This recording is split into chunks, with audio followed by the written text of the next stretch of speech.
حلقة اليوم حلقة تاريخية، أقل ما يقال عنها إن هي حلقة تاريخية ولازم تكملها للآخر. ليه؟ لأن هما مش مصدقين الحالات التحكيمية وبيكدبوا عينينا وبيكدبوا عينين الناس كلها، وكمان بيقولوا إن هما بس اللي فاهمين كورة وإن إحنا مش فاهمين كورة ما بنفهمش أي حاجة. فإحنا النهاردة بنرد عليهم بتصريحات أساطيرهم، وهم بيعترفوا بالتفويت، بيعترفوا بالمجاملات التحكيمية، وبيعترفوا إن هم بيدعوا المظلومية. تعالى نبدأ بأول فيديو معانا النهاردة، وأول فيديو لثروت سويلم وهو بيقول، ولا تعال نسمع ثروت سويلم بيقول ايه على مرتضى منصور.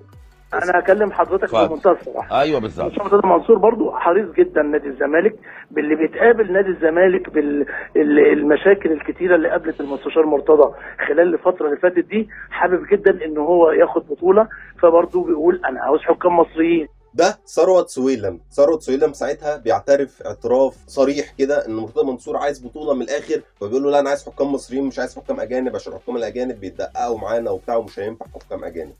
تيجي نخش على الفيديو اللي بعده على طول بسرعه، عشان لسه الفيديو كبير ولسه فيه تصريحات وحاجات بالهبل وفضايح لاساطير نادي الزمالك موجوده في الفيديو ده وبس. تاني فيديو معانا بتاع رضا عبد العال واعترافه بالتفويت لنادي السكه الحديد. تعال نسمع مع بعض كده رضا عبد العال قال ايه بالظبط.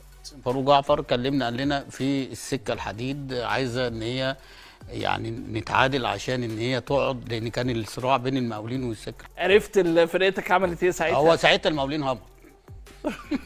تخيل ده لاعب نادي الزمالك وكابتن نادي الزمالك فاروق جعفر بيكلمه بيقول له احنا هنفوت للسكه عشان يقعد في الدوري وعشان نهبط المقاولين، فهو اتحكم كده اهو وفوت ماتش اهو، واكيد كان واخد حقه برضه لانه طبيعي يعني اكيد هياخد حقه عشان يفوت الماتش، اكيد مش هيفوته ببلاش. ده كابتن نادي الزمالك بيكلم اللعيبه بيقول لهم هنفوت الماتش ومحدش يجيب اجوال وهنسيب لهم وبتاع. وما علينا، نخش على الفيديو اللي بعده بسرعه، يلا بينا. عفت نصار واعترافه بتفويت الماتش للمصري ولكن المصري ضحك عليهم. يلا بينا نسمع عفت نصار بيقول ايه بسرعه. سيبنا ماتش المصري ده واتغلبنا من الاهلي هناخد الدوري برضه. لان كنا فرق خلاص انت فرقت. والمجلس خسركم ليه بقى؟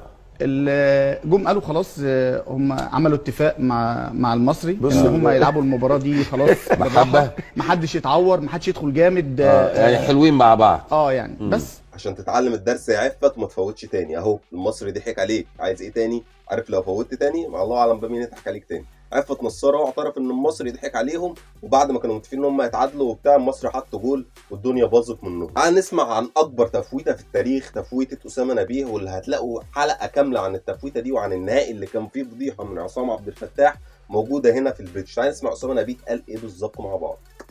نزلت على غزل المحله، رجعت على غزل المحله، لعبت السيمي فاينال كاس مصر غزل المحله مع الزمالك، وانا عارف ان انا هرجع بعد الماتش يعني على الزمالك وفرص كتير جات لي ان انا هدف والتوفيق ومش يعني قلبي يعني توفيق ولا قلبي ما طوعنيش.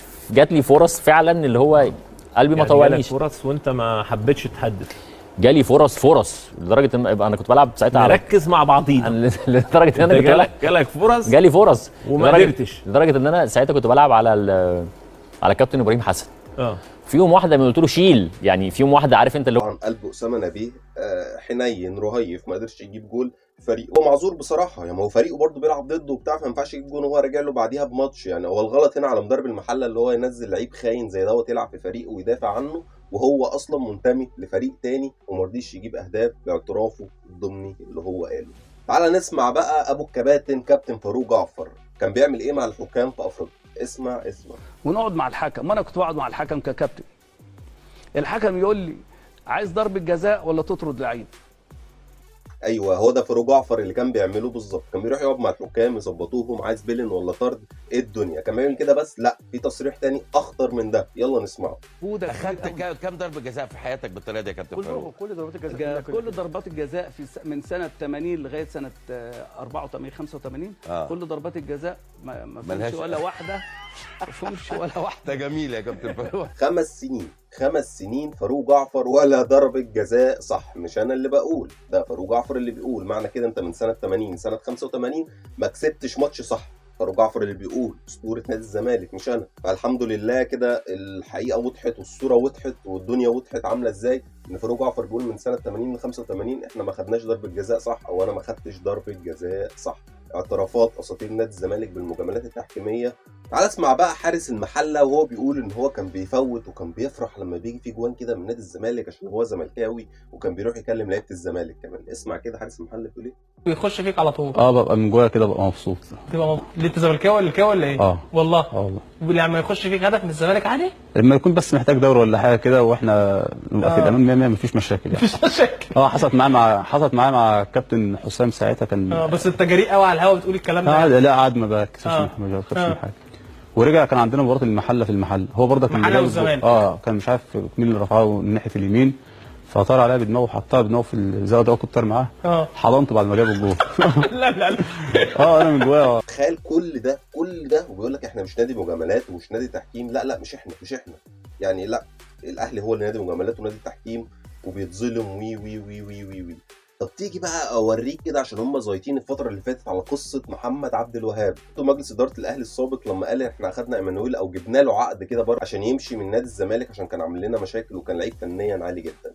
امير مرتضى منصور قال نفس التصريح ومش من زمان بقى، ده لسه من قريب على عبد الله السعيد اللي قال لك انا ما قدرتش اكسب عبد الله السعيد ولكن خسرته من الخصم، وهو كان قيمه فنيه كبيره جدا للنادي الاهلي الفتره دي. اسمع امير مرتضى بيقول ايه بنفسه وبلسانه. يا عبد الله السعيد دي كانت صفقه مهمه جدا، وحتى لما ما مضاش في الزمالك هو ستيل صفقه مهمه جدا انك وقعته من الاهلي، صح كده؟ انت استفدت؟ ده كان مرسوم من الاول ان انت يا تاخده يا تمشيه من الاهلي. كنت اتمنى طبعا انه يبقى موجود، لكن في نفس الوقت انت استفدت من عدم وجوده في الاهلي كزمالك. انت اهو يعني انت كمان بتعمل كده يا صاحبي، يعني مش محمد عبد الوهاب بس. اسمع كابتن ميدو بقى وهو بيقول ان هو في الزمالك كان بيقدر يعمل اللي هو عايزه في الحكام. قول يا كابتن ميدو، كلنا سامعين وكلنا اذان صاغيه لحضرتك. انا كنت بقول للحكام وانا بدرب الزمالك، كنت بقول لهم حاجات اخش فيها السجن. لما رحت مسكت وادي دجله والمقصه مره بصيت لحكم كده بس وقفت 4 ماتشات. فكره بقى ان كابتن ميدو دوت بيجي ساعات يقول لك اصل الزمالك بيتظلم من التحكيم. طب ما هو ده باعترافك، انت باعترافك من بقك انت بتنسى تقريبا او بتاكل حاجه بتنسيه. انت اللي قايل هو بلسانك، انت مش قايل كده بس، انت قايل حاجه تاني كمان. وانت بتدرب دجله بتلعب الحكام والزمالك، مش بتلعب الزمالك بس. النهارده تعالى نسمع بسرعه يلا. احنا بنلعب النهارده الزمالك والحكام. الكابتن ايمن يعني راجل عنده خبره كبيره قوي. الجون بتاع الشوط الاولاني ده عيب في تاريخه، عيب. انا بقول لك قابل بقى ازاي يا صاحبي ان امام عاشور كده يلعب في فريقك وهو راجل شتمك طب امام عاشور لما شتم كان عيل عنده 19 سنه، كنت بحكين عليه، كان في حاجات كتير كده في الامور. انما بقى لما يكون راجل عنده 60 ولا حاجه و60 سنه وعمال يشتمك، ده مؤاخذه بوالدتك، وانت كنت بتقول عليه في نفس اللحظه دي ان هو اسد واقف للاهلي وعمال يعمل ويشتم الخطيب ويشتم مش عارف ايه. كان بيشتمك بوالدتك ومش مره ولا مرتين، ده 3-4 مرات. يلا نستعرض الفيديوهات دي مع بعض بسرعه ونشوف الاسد وهو بيشتم جمهور نادي الزمالك. وبعدين انت بقى مش لو قلت مش حاجه مرتضى دي مش مشكله، ممكن تكون امك بتحبني مش مشكله، او ربنا عوضني بامك. يقول لك يا قاعد ميتشو، شوف يا ابني انت هو حات امك، انا لا باخد بكلامك امشيه ولا باخد بكلامك اقعده.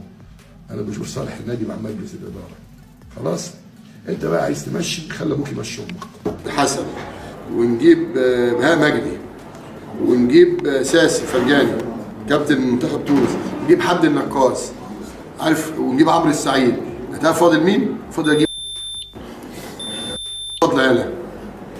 خلاص او حياه امك اللي فاضله اجيبها، بس اجيبها من بايه؟ دي مره معفنه زيك، مش قرف.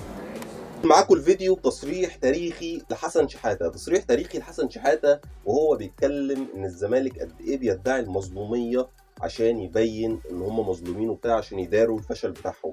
حسن شحاته ده مش حد صغير، حسن شحاته ده في الزمالك زي كابتن الخطيب كده في الاهلي، ولكن عشان هم ما بيدوش الاساطير بتاعتهم القيمه الحقيقيه، فعشان كده حسن شحاته ده مش موجود في نادي الزمالك، والاسطوره بتاعتهم اللي موجود هو شيكابالا عشان ده مقامهم ودي قيمتهم.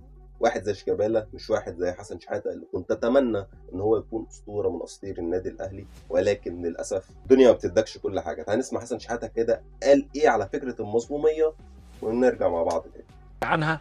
احنا مننا فينا كزملكاويه سواء موجودين في النادي او بره النادي بنطلع نتكلم فيها.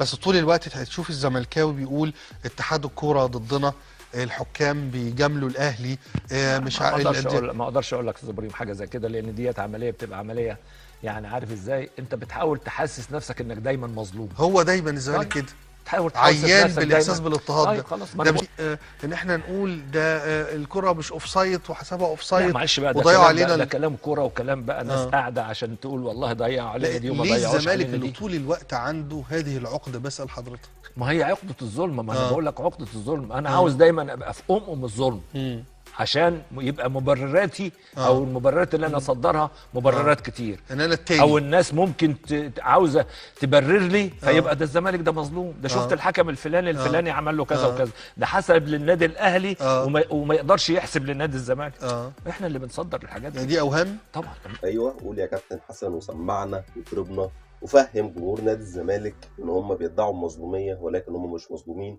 فهم كابتن عفيفي اللي طالع يقول لك اصل انت معاك كل الادوات. لا يا حبيبي، انت كمان معاك كل الادوات، انت كمان بيتعمل لك كل اللي انت عايزه، انت كمان بيطبطب عليك من الحكام وبيطبطب عليك من اتحاد الكوره وباعترافات اساطيرك وبتفوت وبترشي وي وي وي وي ويعني حتى فكره انت اصل اخد ايمانويل، انت كمان اخدت عبد الله السعيد وخسرت الخصم بتاعك اهم لعيب عنده في فرقته في الفتره ديت، ومحدش اتكلم ومحدش قال حاجه. ولكن الاهلي عشان قوي وعشان في مجلس اداره قدر يرجع عبد الله السعيد وبعد كده طرده. كلنا عارفين القصه الشهيره ايه اللي حصل بالظبط في القصه دي.